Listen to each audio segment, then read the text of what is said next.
Morning, everybody. The dude from Skims here. www.harrysmooth.com. Well, anybody that knows me knows I'm not a religious guy at all.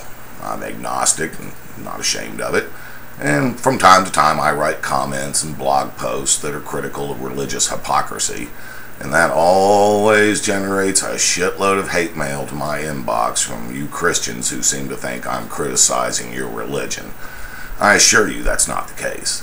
While I'm not a religious person, I do respect the right of every human being to subscribe to whatever religions or philosophies work for you.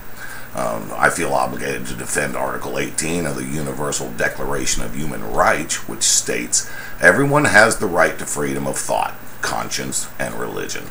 This right includes freedom to change his religion or belief, and freedom, either alone or in community with others and in public or private, to manifest his religion or belief in teaching, practice, worship, and observance.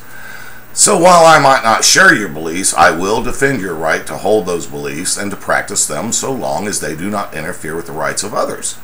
In other words, observe your religion, but be respectful of everyone else's right to their own belief systems which might not coincide with yours.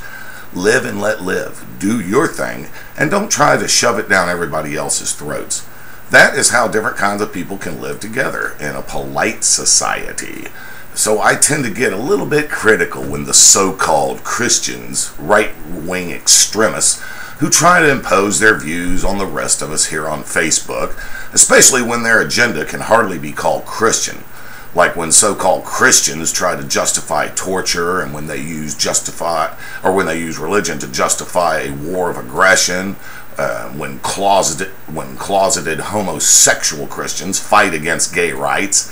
Then there are the so-called Christians that go to church every Sunday, outwardly profess their faith for all to hear, then go to the bar, get sauce, smoke weed, snort coke, curse like a sailor, commit adultery on their spouse.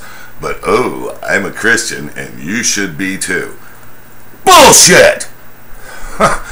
Every day I go through Facebook, I look at all these comments. You people quote your scriptures and you post your little, oh, this and that, God this, God that.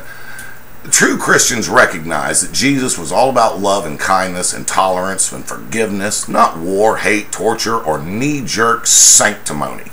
True Christians will recall that Jesus labeled as hypocrites those who try to publicly impose their dogma. Check Matthew 6:5. And when you pray, you shall not be like the hypocrites, for they love to pray standing in the synagogues and on the corners of the streets, that they may be seen by men. Or on Facebook. Check Matthew 6:6. But when you pray, go into your room, and when you have shut your door, pray to your Father who is in the secret place, and your Father who sees in secret will reward you. So, all true Christians will recall that Jesus taught religion should be practiced in private. So give me a fucking break, will ya? The dude from Skims. I'm out.